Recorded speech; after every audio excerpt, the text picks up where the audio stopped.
Hello! Congratulations on purchasing a Numax anti-roaming collar. This video is designed to explain the method of operation and help to understand the instructions more fully. Please take the time to read the instructions carefully, as they include details which have not been covered in the video, particularly concerning the precautions to be taken during use. Let's begin by introducing ourselves. Numax is the European leader in canine communication and education. Our expertise is well recognized and has been built up working with dog owners and trainers making use of advanced technologies. Our distributors can offer you a range of training collars, acoustic tracking and radar location collars, anti-barking collars, ear defenders using analog and digital technology, and a bird launcher.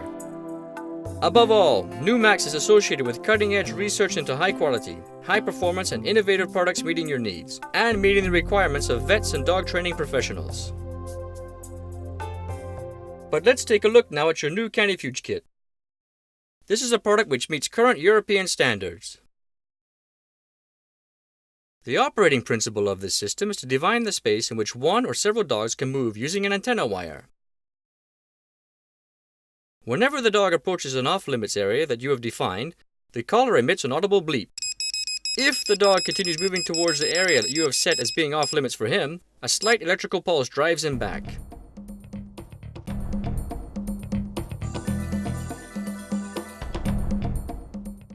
The CANIFUGUE pack contains the transmitter unit with its power pack, a collar with built-in receiver, a reel of antenna wire with a length of 100 meters, a set of markers, operating instructions, a manufacturer's guarantee, and various small accessories such as the test lamp, electrodes, battery, and connectors. Let's move on to the first step, preparing the ground. The principle is very simple. The antenna wire must remain in a closed loop. This defines the area or areas to be marked out. The audible bleep and the electrical pulse functions will not work when the wire is twisted. It should be noted that if the outward and return wires are positioned close together, the signal will be very weak. You need to begin by measuring the perimeter of the areas that you wish to mark as being off-limits to your dog. This length will enable you to calculate whether the 100-meter reel is enough or whether you need to order more wire. More wire should be purchased at your local electrical shop. And now, let's move on to the installation of the antenna wire.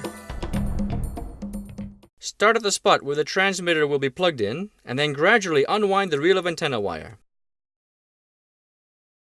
If you need to connect two reels, take great care when connecting both wires, using the supplied connectors which must be crimped. Slightly round off any sharp angles. Whenever you want to create a signal-free passage area, you should twist the outward and incoming antenna wire together like this. In this way, you can protect your garden, a flower bed, a swimming pool, and much more. Or you can simply protect an entrance or create a boundary. To increase protection for a gateway leading onto a dangerous road, we recommend that you proceed as shown in this diagram, creating a safety zone of at least 2 meters. Begin by carefully marking out the authorized roaming zones using the markers and the antenna wire.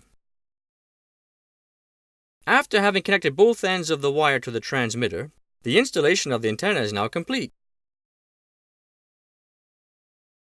You can now plug in the transmitter to the mains and turn it on.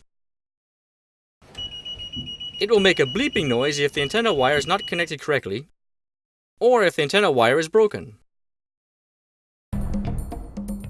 All that remains to be done now is to carry out adjustment. Let's begin by defining the warning zone and the forbidden zone. This potentiometer determines the extent of the warning zone. In other words, the area in which the collar will simply bleep without emitting electrical pulses.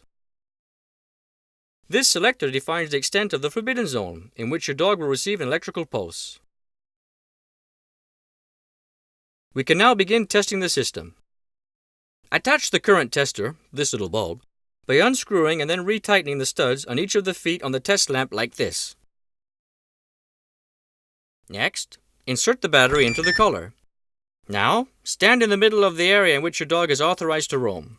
Hold the collar by the strap and at about the same height as is your dog's neck.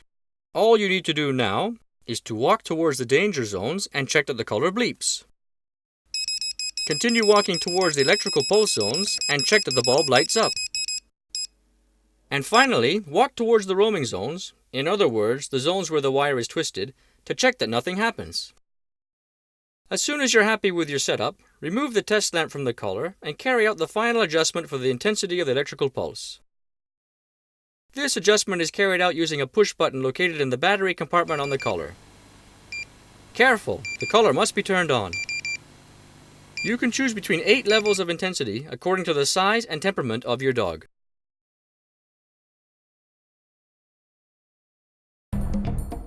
You can now move on to training your dog. The principle here is to carry out short training sessions of approximately 10 minutes each. Training lasts from 2 to 3 weeks.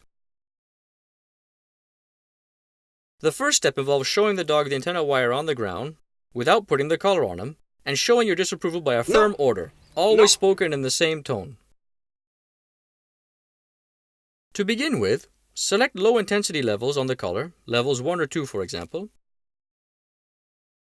Put the collar on your dog and put him on his lead. This is very important. Then, taking him over to the protected areas. When he hears the bleep, and if he continues to go forward, at the moment he receives the electrical pulse, you should give the same firm order as you did previously, and point out the wire in the same way.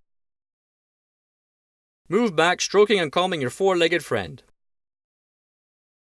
If your dog does not receive the electrical pulse when he should, this is because the collar is not tight enough, or because the level of the pulses is insufficient, or either because the electrodes are unsuitable. In this last case, you should replace the short electrodes with the long ones.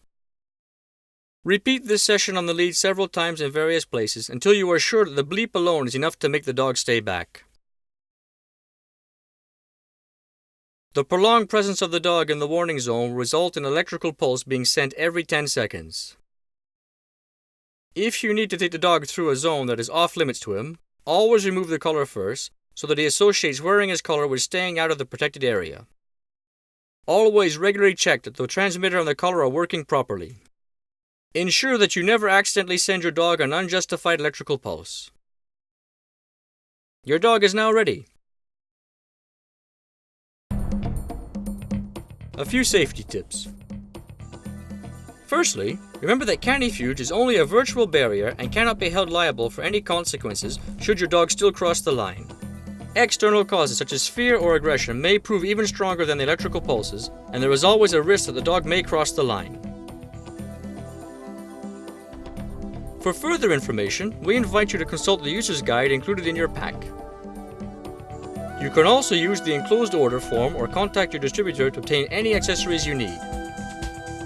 Thank you for choosing CANIFUGE. We hope you have a lot of success with your dog and this system.